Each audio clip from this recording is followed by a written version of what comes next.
Assalamualaikum warahmatullahi wabarakatuh. Halo teman-teman, kembali lagi bersama saya Fitri Ramadhani. Nah, di pertemuan kali ini saya akan membahas tentang modul Mikrotik MTSN Preparation 2012 yaitu failover dan load balance. Pembahasan kali ini mencakup konsep failover dan load balance. Selanjutnya ada setting topologi. Selanjutnya studi kasus dan yang terakhir yaitu konfigurasi trench route. Yang pertama yaitu konsep. Failover dan load adalah dua konsep termasuk pada fitur yang bisa dijalankan pada vendor Mikrotik. Untuk konsep failover dan juga load balance itu deskripsinya sama-sama metode yang digunakan ketika kita memiliki dua jalur ke internet. Jadi, misal kita gambarkan pada topologinya yang tersedia di sini. Terdapat satu router yang memiliki dua jalur ke internet, ke satu di ISP dan yang pertama dan yang kedua di SP. Yang kedua artinya dari semua perangkat klien ini yang terhubung ke router kita maka memiliki dua jalur ke internet, bisa menggunakan ISP1 dan bisa menggunakan ISP2. Nah, kalau misalkan kita sudah memiliki jalur seperti ini, maka ada konsep yang kita terapkan yaitu failover dan load balance. Terkait failover, nanti gambarnya ada satu ISP yang aktif dan satunya disable atau menjadi backup.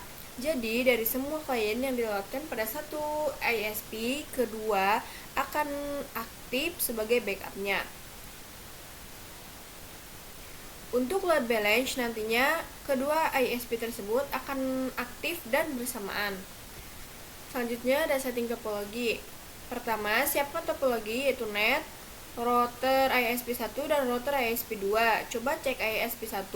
Selanjutnya buka Winbox, ganti hostname menjadi ISP1, buka menu sistem, lalu ke identity dan ubah nama menjadi ISP1. Lalu klik apply dan OK. Lakukan hal yang sama pada ISP2. Kita hapus dulu atau putuskan kabel dari ISP1 ke ISP2. Untuk yang ISP1 memiliki IP address 10.0.137.146. Nah, kalian bisa cek pada ISP2, koneksikan terlebih dahulu pada net.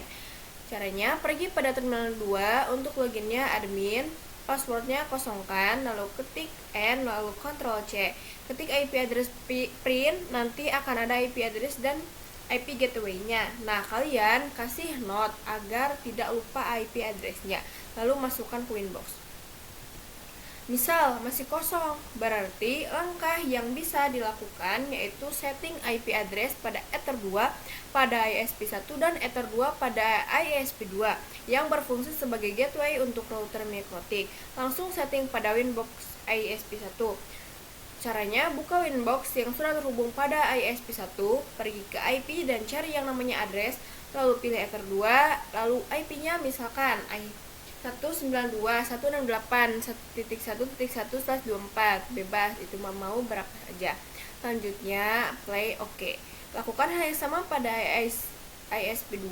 Setelah berhasil setting Ether 2 dari ISP1 dan ISP2, selanjutnya kita setting pada router Mikrotik yang menjadi customer. Selanjutnya ada failover. Terdapat dua line akses internet menuju ISP dengan kriteria satu aktif dan satu backup. Yang aktif hanya satu. Jika ingin berpindah menggunakan jalur internet satunya, bisa dimainkan parameter distance.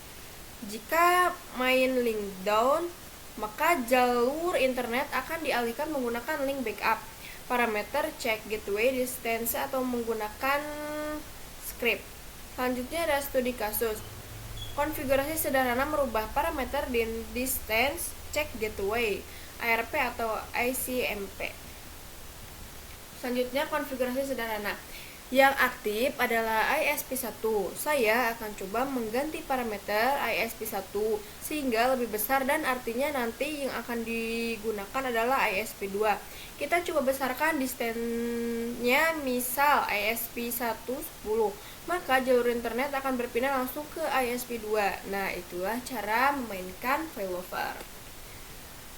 Selanjutnya ada load balance. Dua line ISP aktif bisa difungsikan bila kalian ingin membagi jalur internet ke YouTube jalur 2. Load balance dengan metode ICMP yang merupakan improvisasi dari metode Robin load balance.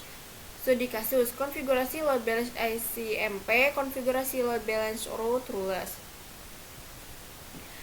Selanjutnya ada studi kasus load balance, konfigurasi load balance ICMP. Untuk konfigurasi load balance sangat simpel. Hapus dulu route yang mengarah ke internetnya, lalu konfigurasikan dengan cara masuk pada routing table. Masuk pada menu IP, lalu klik routes, lalu klik add. Untuk DRS address-nya mengarah ke 0.0.0.0. Untuk gateway-nya isikan 2 ISP. Klik add new value. Terus nanti gateway-nya isikan IP dari ISP pertama, lalu play OK. Maka nanti sudah terdapat informasi AS bahwasannya kita ke internet bisa menggunakan ISP1 dan ISP2. Selanjutnya, cara uji coba di PVC1 terlebih dahulu. Klik 2 kali pada PVC1, ketik IP DHCP, nanti akan mendapatkan IP address dan gateway-nya. Lalu ketik ping 8.8.8.8. Lalu ketika sudah berhasil, bisa dilakukan range. Kira-kira VPC ke internet menggunakan ISP yang mana? Ketik range 8.8.8.8. Bisa dilihat bahwa PVC1 kalau mau ke internet, dia pertama-tama melewatkan interface bridge router MikroTik terlalu dahulu, kemudian lewat ke ISP2, setelah itu baru bisa internetan. Nah, lakukan hal yang sama pada VPC2. Selanjutnya ada transroute. Ketika PVC1 misalkan dia ingin ke Google, kira-kira menggunakan ISP yang mana? Ketik IP DNS 8.8.8, lalu show IP, lalu ping google.com, pastikan sudah berhasil. Kita coba cek, misal PC1 ingin ke Google, kira-kira menggunakan IP yang mana? Dengan ketik range google.com. Ternyata apabila ke Google dari VPC1, dia lewat interface bridge terlebih dahulu baru menggunakan ISP1. Untuk range route pertama, yaitu pada MikroTik terlebih dahulu, kita buka pada menu Winbox. Untuk melakukan range route, bisa pergi ke menu Tools, lalu cari yang namanya range route. Untuk range route, nya coba ping 8.8.8, protokolnya pilih ICMP, lalu kita start. Nanti bisa dilihat bahwasannya dari router MikroTik kita itu dia ingin ping ke internet dan menggunakan ISP2. Untuk range route pada sisi PVC, caranya ketik IP DHCP, nanti bisa dilihat IP address-nya, ketik ping 8.8.8.8, range-nya 8.8.8.8. Jadi apabila dilihat dari topologinya dan menggunakan ISP2. Selanjutnya setting topologi. Setelah berhasil, kita coba tambahkan router MikroTik lagi yang bertindak sebagai customer. Ini memiliki 2 jalur ke internet, bisa menggunakan ISP1 dan ISP2. Lalu router MikroTiknya hubungkan ke ISP1 dan ISP2. Nyalakan MikroTiknya. Setelah itu, kita coba cek router customernya memiliki IP address berapa. Pastikan router customer ini bisa terhubung ke ISP1 dan ISP2. Login menggunakan admin, passwordnya kosong, lalu ketik N, lalu Ctrl C, lalu ketik IP address print. Selanjutnya konfigurasi load balance router rules. Konfigurasi load balance itu tidak hanya menggunakan ICMP, tapi bisa menggunakan konfigurasi load balance dengan metode route rules. Kita coba menggunakan metode route balance terlebih dahulu. Konfigurasi route balance ini bekerja dengan sistem RC address. Jadi kita bisa definisikan, misal untuk VPC1 ketika ingin internetan harus menggunakan ISP1, dan untuk PVC2 ISP2.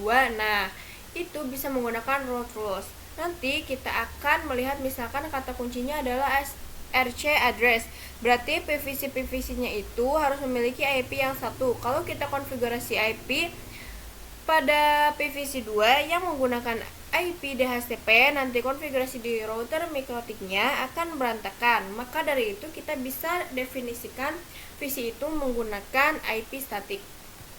Selanjutnya, dengan route rules bisa mendefinisikan untuk PVC1 ingin internetan harus menggunakan ISP1, dan juga ketika PVC2 ingin internetan maka harus menggunakan ISP2. Berarti setting route rules-nya pada sistem MikroTik customer terlebih dahulu. Caranya yaitu buka aplikasi Winbox, masuk pada menu IP route-nya, klik pada bagian menu rules, selanjutnya lalu klik add. Nanti ada informasi mengenai SRC address. Di src address masukkan satu persatu. Misal untuk yang rules pertama mendefinisikan untuk PC1, masukkan IP PVC1 misalkan 10.10.10.11. Untuk tabelnya isi mandiri misalkan PC1, lalu play, klik OK. Lalu lakukan hal yang sama pada PVC2. Nah, mungkin sekian presentasi dari saya, kurang lebihnya mohon maaf. Wassalamualaikum warahmatullahi wabarakatuh.